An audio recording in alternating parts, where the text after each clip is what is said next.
በስመ አብ ወወልድ ወመንፈስ ቅዱስ አሐዱ አምላክ አሜን።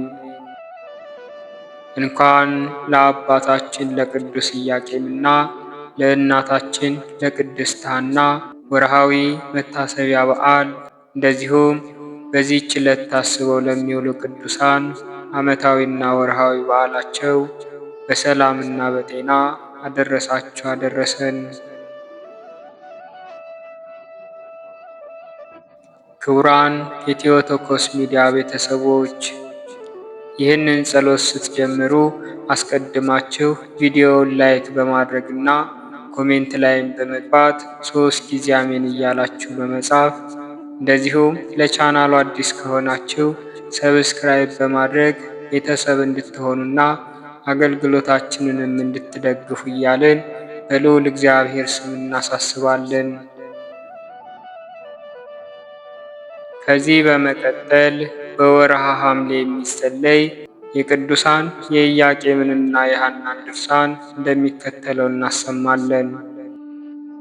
ከጅማሬያችን እስከ ፍጻሜያችን ድረስ አምላከ ቅዱሳን ልዑል እግዚአብሔር የተመሰገነ ይሁን። በመካከላችንም ተገኝቶ ማስተዋልና ልቦናን ያድለን ዘንድ እስከ መጨረሻውም እንድንከታተል መልካም ፍቃዱ ይሆንልን ለዘላለሙ አሜን።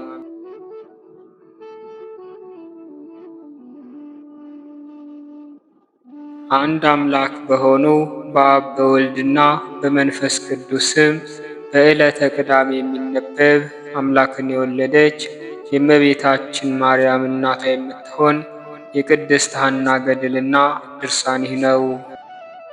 ጸሎቷና በረከቷ ከሁላችን ጋር ይሁን ለዘላለሙ አሜን። ዳግመኛም እንመለስና ስሙ አማኑኤል የተባለ ነበልባልን የተሸከመች የሐናና የኢያቄምን ልጅ ድንግልን እናመስግናት። ጻድቅ በምግባሩ ንጹሕና እንደ መላእክት ትጉህ ከሚሆን ክቡር አረጋዊ ወስደንም የልደቷን ክብር እንናገራለን። አምላክን ስለወለደችልን ስለ እመቤታችን ማርያም ልደት መነጋገር መልካም ነውና ከማዕርና ከሶከር ከወይንም ይልቅ ይጣፍጣል፣ ለአጥንትም እንደ ቅሴ ዘይት ነው። ለሸመገለም እንደ ነጭ ሐር ናት፣ ለራስም እንደ ወርቅ ዘውድ ናት። ለዓይንም እንደ ብርሃን፣ ለጆሮም እንደ ጉትቻ ናት። ለአንገት እንደ ማርዳ፣ ለእጆችም እንደ ቀለበት ናት። ከራስ እስከ ተረከዝ ድረስም እንደ ልብ አልባጅ ጠባብ ናት። ከእግዚአብሔር ቤት የተተከለች የድንግል ምስጋና መታሰቢያ ታላቅ ነው። እንደ ዝግባ ዛፍም ነው። በኤርሞን ተራራም ቄድሮስ እንደተባለ ዕፅ ነው። በውሃ መውረጃ በወሰኑ እንደተተከለ እንደ ሰሌን ዘንባባ ነው። በኢያሪኮ ሐይቅም እንደ ጽጌረዳ አበባ ነው። በእግዚአብሔር ቤተ መቅደስም እንደሚያምር የዘይት ዕፅ ነው። የአፏ ሽታ ቀንሞስና ቀናንሞስ እንደሚባሉ ሽታዎች ነው። በቤተ መቅደስ ውስጥ እንዳለ እንደ ጢስ መዓዛም ናት። ቅርንጫፎቿም የክብር ቅርንጫፎች ናቸው።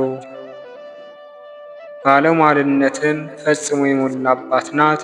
የድንግል ክብሯ እንደ ኤፌሶንና ኤፍራጥስ ፈሳሽ ነው። እንደ ግዮንና እንደ ጤግሮስ ተክልም ነው።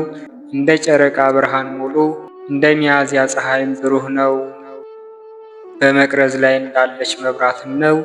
እንደዚህ የተመሰገነችዋን እንደዚህ የተቀደሰችዋን እንደዚህ የተባረከችዋን ልጅ በጽዮን ኢያቄም ወለደቻት።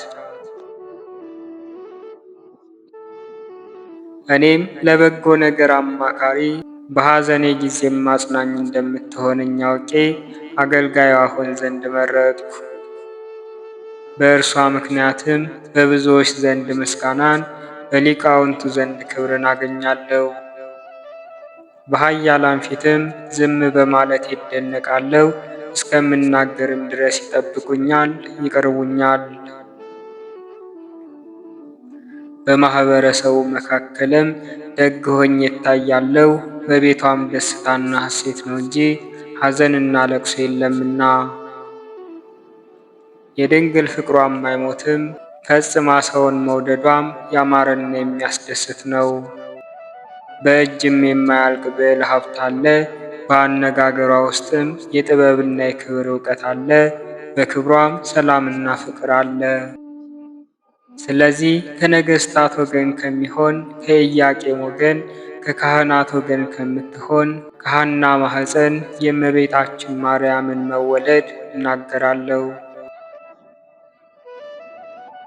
የቸሩ እግዚአብሔር ነቢያት ሆይኑ የብርሃን እናት የሆነች የልጃችሁን የክብሯን ጥልቅነት እንናገር ዘንድም ረዳት ሁኑኝ። እኛ እንጠይቃችኋለን፣ እናንተ ደግሞ ንገሩን። አባትህን ጠይቀው ይነግርሃል፣ ሊቃውንቱንም ጠይቃቸው ያስረዱሃል የሚል ጽሑፍ አለና። ዳግመኛም ከስውርነት የተነሳ ሆዳቸው ጠገበች፣ ጠግበውም የተረፋቸውን ለልጆቻቸው ተዉ አስቀመጡ የሚል ጽሑፍ አለና። የእግዚአብሔርን ስውር ምስጢር ሆዳቸው የጠገበላችሁ እናንተ ናችሁ። ልጆቻቸው ጠገቡ ማለትም ሐዋርያት ናቸው። ዳግመኛም ይህ ነቢይ አስከትሎ ስለ አባቶችሽ ፈንታ ልጆች ተወለዱልሽ፣ ለምድር ሁሉም አለቃ አድርገሽ ትሾሚያቸዋለሽ በማለት እንደተናገረው፣ በእውነትም እነዚህ ስውር ከሆነው ከመለኮታዊ ምስጢር ጠገቡ። በዓለም ሁሉ ነቢያት የተናገሩትን አዲሱን ሥርዓት ሰርተዋልና። የሌላ ግን አይደለም። የተረፈውን ለሕፃናቶቻቸው ተዉ ማለቱም ያፈራቻቸውና በሥርዓት ያሳደገቻቸው እነዚህ አሕዛብ ናቸው። ከእነርሱም ሊቃነ ጳጳሳት፣ ጳጳሳትና ኤጲስቆጶሳት ይሆናሉ። ቀሳውስትና ዲያቆናት፣ ንፍቀ ዲያቆናት፣ መዘምራንም ይሆናሉ። ከእነርሱም ትንቢት የመናገር ጸጋ የተሰጣቸው አሉ። ስውር የሆነውን ምስጢር የመተርጎም ጸጋ የተሰጣቸው አሉ። ሕዝብና አሕዛብ የያዕቆብም ወገኖች ኑ ተሰብሰቡ። ከያዕቆብ ወገን እድፍ ጉድፍ የሌለው ንጹሕ የሰርግ ቤት ተገኝቷልና፣ ለቅሶ የሌለበት እንደ ወይን መጠጥም ልቦናን የሚያስደስት እንደ ቅቤ ፊትህም ብሩህ የሚያደርግ ድካምና መገዛት የሌለበት ነው። የሐናና የኢያቄም ልጅ ክብሯና ገናናነቷ እጹብ ድንቅ ነው።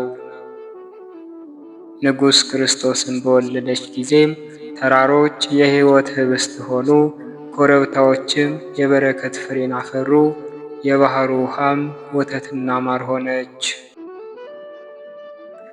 በዚህች ቤትም ስለት በሆነ የኃጢአት ሰይፍ ብዙ ሰዎችን የሚነድፍ የበሽታ መናፍስት አይኖርም።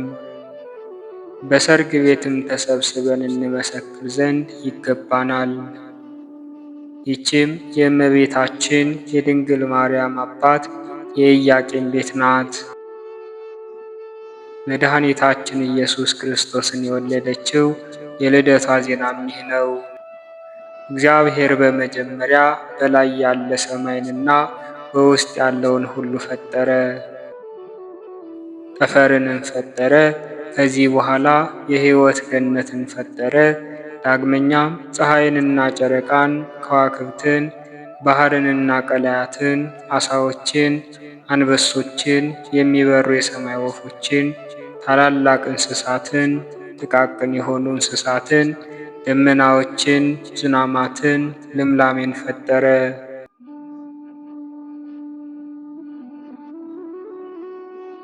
ሁሉንም አስማምቶ ፈጠረ። ፍጥረታትን ፈጥሮ ከፈጸመ በኋላ አባታችን አዳምን በአርአያውና በአምሳሉ ፈጠረው። የሕይወትን እስትንፋስ እፍ አለበት። በሕይወት መንፈስ በመፈጠሩም ሕያው የማይሞት ፍጥረት ሆነ። በዚያን ጊዜም የኢያቄም ልጅ እመቤታችን ማርያም እንደ ነጭ ዕንቁ ከአዳም ሆድ ውስጥ በቀኝ ጎኑ በኩል በፍጹም መልክ ነበረች። ምሳሌዋንም በአርያም አዘጋጀ። ዳግመኛም ለሙሴ ድንኳኗን እንዴት አድርጎ እንደሚሠራ ታሳየው። ከማይነቅዝ እንጨት ታቦትን ይሠራ ዘንድ በውስጧም በውጭም በወርቅ ይለብጣት ዘንድ አዘዘው። በዚች በተቀደሰችው ታቦትም 2 የድንጋይ ጽላት ያኖርባት ዘንድ አዘዘው። በውስጣቸው 10 ቃላት የተጻፈባቸው ነበሩ። ጽሑፉም የእግዚአብሔር ጽሑፍ ነው። በዚች ታቦት ላይም የወርቅ ስዕል አለ። በስዕሏ ላይም በወርቅ ቅርጽ የተሳሉ 2 ኪሩቤል አሉ። ከዚች ታቦትም እግዚአብሔር ለሙሴና ለአሮን ለሚፈልጉ ለብዙ ካህናት የሚታያቸው ነበር። ዳግመኛም ሰሎሞን በዚች ድንኳን አምሳል ከጽድና ከዝግባ እንጨት ቤተ መቅደስን ሠራ። ምድሩን ጣራውንና ግድግዳውን በወርቅ ለበጠው። ኪሩቤልን ከንጹሕ ወርቅ ሠራ። የኢያቄም ልጅ የምትሆን የእመቤታችን የማርያም ምሳሌዋ የምትሆን ቅድስት ታቦት በምትኖርባት በቅድስተ ቅዱሳንም የሚጋርዷት 2 ኪሩቤልን ከቀይ ወርቅ ሠራ። በእርሷም እግዚአብሔር ይገለጥባት ነበር። በግልጽ የሚታይበት ዕለት አለ፣ በሕልም የሚገለጥበት ዕለት አለ። ለነቢያት ለተቀደሱ ሰዎችና ለሚወዱት ሰዎችም ከሙሴ እስከ ዘካርያስ ድረስ በራእይ የሚገለጥበት ጊዜ አለ። ከጥቂት ዘመን በኋላም እግዚአብሔርን የእስራኤል ወገኖች ባስቆጡት ጊዜ ለማረፊያዬ ምን አይነት ቤት ትሰሩልኛላችሁ? ለማደሪያዬ የሚሆንስ ምን አይነት ቤት ነው? ማደሪያዬስ የሰው እጅ ያልሰራት ለአዳምና ለልጆቹ መድኃኒት የምትኋት እነኋት። የቅዱሳኑ የጻድቃኑ በረከት ከሁላችን ጋር ይሁን። የእመቤታችን የድንግል ማርያም ምልጃዋና ጸሎቷ ቃል ኪዳኗ የሚጠብቀን የእናትና አባቷ የቅዱስ ኢያቄምና የቅድስት ሐናም በረከት ከሁላችን ጋር ይሁን ለዘላለሙ አሜን።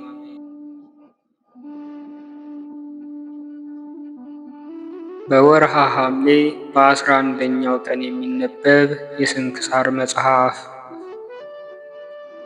አንድ አምላክ በሆነ በአብ በወልድ በመንፈስ ቅዱስ ስም ሐምሌ 11 በዚች ቀን መርባስ የሚባል አገር ሰዎች የሆኑ ቅዱሳን ዮሐንስና የአባቱ ወንድም ልጅ ስምዖን በሰማዕትነት ሞቱ። የዚህ የቅዱስ ዮሐንስ እናቱ መካን ነበረች።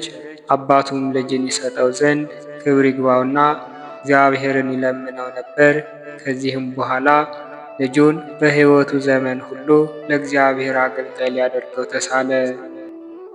መጥምቁ ዮሐንስም እግዚአብሔር ልጅን እንደሚሰጠው በራእይ ተገልጦ ነገረው። ይህን ቅዱስም በወለደው ጊዜ ዮሐንስ ብሎ ጠራው። በመጥምቁ ዮሐንስም ስም ቤተ ክርስቲያንን ሠራ። ከዚህ በኋላ አድጎ 12 ዓመት በሆነው ጊዜ አባቱ የበጎች እረኛ አደረገው። ምሳውንም ለእረኛና ለመንገደኞች ሁልጊዜ ይሰጥ ነበር። እርሱ ግን እስከ ምሽት ይጾም ነበር። አባቱም ይህን ነገር በሰማ ጊዜ ስለዚህ ሊያረጋግጥ ወደ እርሱ ሄደ። አባቱንም ባየው ጊዜ ዮሐንስ ፈርቶ ሊሸሽ ወደደ። አባቱም የዛሬ ምሳህን አሳየኝ አለው። ብላቴናውም ታይ ዘንድ ግባ አለው። ወደ መጠለያውም በገባ ጊዜ አገልግሉን ትኩስ እንጀራን ተመልቶ አገኘው። እጅግም አደነቀ። ከልጃቸው የሆነውንም ለሚስቱ ነገራት። ከዚያችም ቀን ጀምሮ የእግዚአብሔር ጸጋ እንዳደረችበት አወቁ። የቤተ ክርስቲያንን ትምህርት እንዲማር አደረጉት እንጂ በጎችን የሚጠብቅ እረኛ እንዲሆን አልተዉትም። ከዚህም በኋላ አባቱ ሊያጋባው ወደደ። እርሱ ግን ይህንን አልወደደም። 18 ዓመት በሆነውም ጊዜ ቅስና ተሾመ። የአባቱ የወንድም ልጅ የሆነ ስምዖንም በጎችን ትቶ መጥቶ የእርሱ ደቀ መዝሙር ሆነ። እርሱም ስለ ተአምራቱ የተናገረ ነው። እግዚአብሔር በእጆቹ ላይ ድንቆችንና ተአምራቶችን ገልጧልና። ደዌ ያለባቸውን ሁሉ ያመጧቸው ነበር። እርሱም በዘይቱ ላይ ይጸልይና ይቀባቸው ነበር። ወዲያውኑም ከደዌያቸው ይድኑ ነበር። እርሱም ወደ እርሱ የሚመጡትን ከኃጢአት ይርቁ ዘንድ ያስተምራቸው ነበር። ይመክራቸውንና ይገሥጻቸው ነበር። ተአምራቱም የማይቆጠር ብዙ ነው። ከተአምራቱም አንዱ ይህ ነው። በአንዲት ዕለት አንድ የንጉሥ ጭፍራ አንዲት መበለት የተሸከመችውን ገብስ ቀምቶ ለፈረሱ አበላት። ያችን መበለት በዚህ ቅዱስ ዘንድ ከሰሰችው። ቅዱስ ዮሐንስም ረገመው። ያን ጊዜም ፈረሱ ሞተች። ዳግመኛም የንጉሥ የጭፍራ አለቃ ግብር ሊሰበስብ መጣ። አንድ ዓይኑ የታወረች አንድ አገልጋይም ነበረው። ከእርሱም ተባርኮ ወዲያውኑም የታወረች ዓይኑ ተገለጠች። በእርሷም ደህና አድርጎ ተመለከተ። ይህም ቅዱስ የሰዎችን ሥራቸውን በግልጽ ያይ ነበር። ስለ ኃጢአታቸውም ንስሐ ይገቡ ዘንድ ይገሥጻቸው ነበር። ዜናውም በንጉሥ ማርያኖስ ዘንድ ተሰማ። ለእርሱም አንዲት ሴት ልጅ ብቻ ነበረችው። ወደ ሆዷም ከይሲ ገብቶ ለሞት ተቃረበች። ከዚህም በኋላ ያድኗት ዘንድ ገንዘቡን ለባለ መድኃኒቶች ሰጠ። ነገር ግን አልተቻላቸውም። ከዚህም በኋላ የጭፍራው አለቃ የባሪያውን ዓይን እንዳዳነ የቅዱስ ዮሐንስን ዜና ነገረው። ንጉሡም ጭፍራ ልኮ ወደ እርሱ ሊያስመጣው ወደደ። ቅዱስ ዮሐንስም በመንፈስ አወቀ። እርሱ ግን የመንገዱን ድካምና ባህሩን ይፈራ ነበር። ያን ጊዜም ደመና መታ ነጠቀችው። ሰርመላ እስከሚባል አገርም ወደ አንጾኪያ ከተማ ደረሰችው። በንጉሡም አልጋ ላይ አቆመችው። ንጉሡም ደነገጠ። ቅዱስ ዮሐንስም ወደዚህ ወደ አንተ ልታስመጣኝ የተመኘኸው ምስኪን ሰው እኔ ነኝ ብሎ ነገረው። አሁንም ልጅህን አምጣት አለው። ልጁንም አመጣ። በላዩም በጸለየ ጊዜ ከይሲው ሳያሳምማት ከሆዷ ወጣ።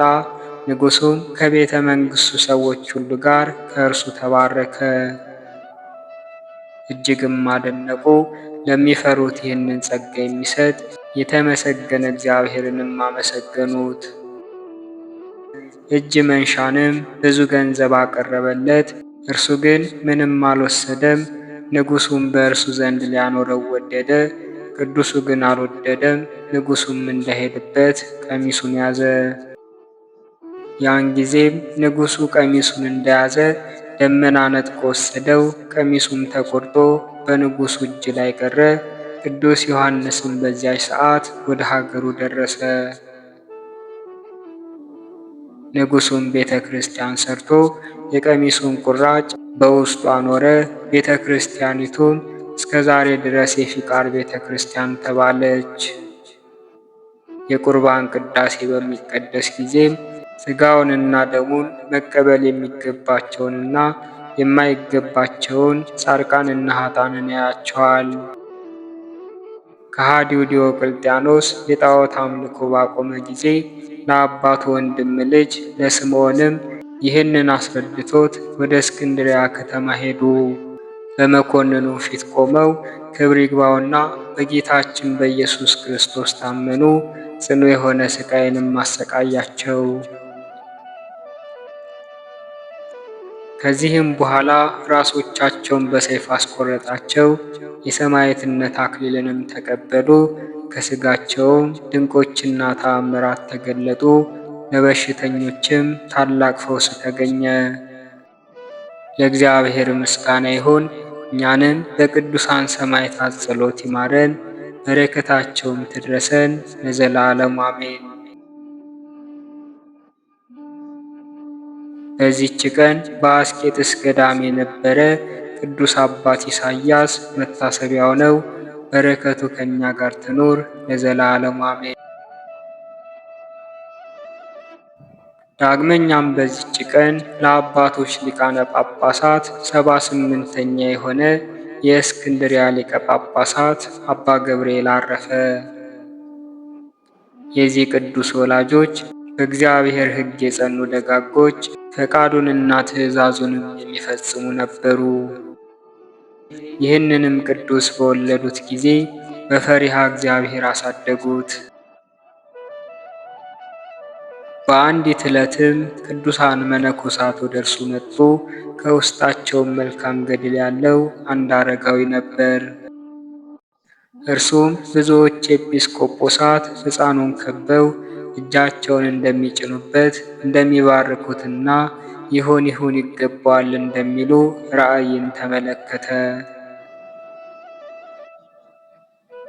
ሽማግሌውም ይህን ራእይ ባየ ጊዜ ሕፃኑ ታላቅ እንደሚሆን አሰበ። ለአባቱም ይህን ሕፃን አስተምረው ለብዙዎች ሕዝቦች አለቃ ይሆን ዘንድ አለውና አለው። አባቱም ሰምቶ እግዚአብሔርን አመሰገነው። ከዚህ ሕፃን ምን ይደረግ ይሆን አለ። ሕፃኑ 2 ዓመት በሆነው ጊዜ ክብር ይግባውና በጌታችን ፈቃድ አባቱ አረፈ። ብህና በሚባል አገርም ገድሎ የተደነቀ የቤተ ክርስቲያን መጻሕፍትን ብሉያትንና ሐዲሳትንም የሚያውቅ የእናቱ ወንድም ስሙ ጴጥሮስ የሚባል ኤጲስቆጶስ ነበር። ሕፃኑንም ወስዶ አስተማረው። ከተሰጠውም ጸጋና ከእውቀቱ የተነሳ ያዩት ሁሉ ያደንቁ ነበር። ዲቁናም ተሾመ። 12 ዓመት በሆነውም ጊዜ የምንኩስናን ልብስ ሊለብስ ወደደ። ይህንንም ኃላፊውን ዓለም ናቀ። ኤጲስቆጶስ አባ ጴጥሮስም በገድል ተጠምዶ ለሚኖር ቀሲስ ለአባ ጴጥሮስ ሰጠው። እርሱም በጥቂት ቀኖች የምንኩስናን ገድል አስተማረው። ከእርሱም ብዙ ትሩፋቶች ታዩ። ከዚህም በኋላ ወደ አስቄጥስ ገዳም ወደ አባ መቃርስ ደብር ሄደ። በደብረ ማርስ ባለች በእመቤታችን በቅድስት ድንግል ማርያም ቤተ ክርስቲያን አበምኔት አደረጉት። ሕንፃዋንም አደሰ። ከዚህም በኋላ ወደ ኢየሩሳሌም ሄዶ ቅዱሳን መካናትን ተባረከ። በዚያም በቅድስት ትንሣኤ በተሰየመች ቤተ ክርስቲያን በጳጳሱ በአባ ሚካኤል እጅ ቅስና ተሾመ። ከዚያም ወደ ምስር አገር ተመልሶ በማዕልቃ ባለች በእመቤታችን ማርያም ቤተ ክርስቲያን ቅዱሳት መጻሕፍትን እየጻፈ ተቀመጠ። በዚያም ወራት ሊቀ ጳጳሳቱ አባ ቄርሎስ አረፈ። የወንጌላዊ የማርቆስ መንበርም ያለ ሊቀ ጳጳሳት ነበር። ስለዚህም ኤጲስቆጶሳት የሀገር ሽማግሌዎችና ሕዝብ ሁሉ ተሰብስበው ይሾሙት ዘንድ በአንድ ምክር ተስማሙ። ሰይጣን ግን ክፉዎች ሰዎችን አነሳስቶ ተቃወሙት፣ ሹመቱንም አልፈቀዱም። ነገር ግን መንፈሳዊ አባት የነበረውን የከሊል ልጅ አባ አትናቴዎስን ሾሙት። እርሱም መንጋውን በበጎ አጠባበቅ ጠበቀ። እርሱም ባረፈ ጊዜ ኤጲስቆጶሳትና የሕዝብ አለቆች ዳግመኛ ተሰበሰቡና በእጃቸው ጽፈው አባ ገብርኤል እንዲሾም ፈቀዱ። ሁለተኛም በሕዝቡ መካከል ሁከት ተነሳ። ከሌሎችም ጋር ዕጣ ያጣጥሉት ዘንድ ተስማሙ። ስሞቻቸውንም ጽፈው በመንበሩ ላይ አኖሩ። በላዩም እየጸለዩና እየቀደሱ 3 ቀኖች ሰነበቱ። ከዚህም በኋላ ታናሽ ብላቴና አምጥተው በውስጡ የአባ ዮሐንስ ስም ያለበትን ክርታስ አወጣላቸው። ያም አባ ዮሐንስ ተሾመ። ይህንን አባ ገብርኤልን ግን ለማዕልቃ ቤተ ክርስቲያን ተከራካሪ አድርገው ሾሙት። በዚያ ወራትም በግብፅ ቤተ ክርስቲያን ላይ ችግር ሆኖ ነበር። ይህ አባ ገብርኤልም ወደ አባ እንጦንስ ገዳም ሄዶ በጾምና በጸሎት በስግደትም በቀንና በሌሊት ሲጋደል ኖረ። ከቅዱሳን መነኮሳትም ብዙዎች መልካም ራእይን አዩለት። ከእነርሱም በእስክንድርያ ከተማ የሊቀ ጳጳሳት ልብስን እንደሚያለብሱት ብዙዎች ከአሕዛብ የተመለሱ ክርስቲያኖችም እንደሚያጅቡት ያያለ። ደግሞም ይሾምባት ዘንድ ወደ አስቄጥስ ወደ አባ መቃርስ ገዳም ሲሄድ ያየለታለ። ቁጥር የሌላቸውንም መክፈቻዎችን ሲቀበል ያዩአሉ። ከገዳሙ ሊወርድ ብዙ ጊዜ ይሻ ነበር፣ ነገር ግን አልተቻለውም። ከዚህ በኋላ አባ እንጦንስ በራእይ ተገልጦ እንደዚህ አለው። ያለ እግዚአብሔር ፈቃድ ከዚህ ገዳም ትወርድ ዘንድ እኔ አልፈቅድም፣ ጊዜው ሳይደርስ እንዳትወርድ አለው። ከ3 ዓመት በኋላም አንዱ አረጋዊ የከበረ መልአክ እንግዲህስ አባ ገብርኤልን ወስደው በእስክንድሪያ ከተማ ሊቀ ጵጵስና ይሾሙታል እያለ እንደሚያነጋግረው ራእይ አየ። በዚያችም ቀን የሀገረ እንጣፊ መኮንን መጣ። ከእርሱም ጋር ብዙዎች መሳፍንቶች ነበሩ። አባ ገብርኤልን አምጥተው በእስክንድሪያ ከተማ ሊቀ ጵጵስና የሾሙት ዘንድ የሚያዝ የንጉሥ ደብዳቤም ከእርሱ ጋር ነበር። ከዚህም በኋላ ያለ ፈቃዱ ወስደው በወንጌላዊ በማርቆስ ወንበር ላይ ሊቀ ጵጵስናን ሾሙት። በዚያችም ቀን እርሱ ለኢየሩሳሌም አንድ ጳጳስና ሌሎችንም ኤጲስቆጶሳት ቀሳውስትንና ዲያቆናትንም ሾመ። ከዚህም በኋላ 3 ጊዜ ሜሮን አከበረ፣ ባረከ። እንደዚህም አድርጎ 1 ዓመት ከ1 ወር ኖረ። በዚያን ጊዜም አባ እንጦንስ ተገልጦ እንደዚህ አለው። እነሆ ዕረፍትህ ቀርቧል። ከ18 ወሮች በኋላ ወደ እግዚአብሔር ትሄዳለህ፣ የዘላለም ሕይወትንም ትወርሳለህ። ከዚህም በኋላ በክርስቲያኖች ወገኖች ላይ ታላቅ መከራ ሆነ። ይህም አባት ወገኖቹን ያድን ዘንድ ወደ ጌታችን ለመነ። ክብር ይግባውና ጌታችንም ልመናውን ተቀብሎ ሕዝቡን ይቅር አለ። ከዚህም በኋላ ሊቀ ጳጳሳቱ ከመንበረ ሲመቱ ወጥቶ በምስር አገር ዓመት ሙሉ ተሰወረ። ከአንድ ምዕመን በቀር ማንም አላወቀበትም። በቀንና በሌሊት በገድል ከመቀጥቀጥ የተነሳም መልኩ ተለወጠ፣ ሥጋውም ደረቀ። ከዚህም በኋላ እግዚአብሔር እርሱን ለሚፈራው ለአንድ ምዕመን ሥራውን ገለጠ። እርሱም ከዚያ ቦታ አውጥቶ በሐዋርያት ቤተ ክርስቲያን አስቀመጠው። በጸሎትና በቅዳሴ እያገለገለ ኖረ። ድሆችንም ይጎበኛቸው ነበር፣ የሚሹትንም ይሰጣቸው ነበር። ወደ እርሱ የሚመጡትንም ሕዝቦች ያስተምራቸውና ያጽናናቸው ነበር። በአንዲት ዕለትም ሊቀ ጳጳሳት አባ ቴዎፍሎስ በግልጽ ታየው። እንደዚህም አለው፣ ስለዚህ ፈጽመህ አትዘን፣ ከዚህ ብዙ ድካምና መከራ እግዚአብሔር ያሳርፈሃልና። እነሆ ምድራዊ ኑሮህን የሚፈጽም ደዌ በአንተ ላይ ይመጣል።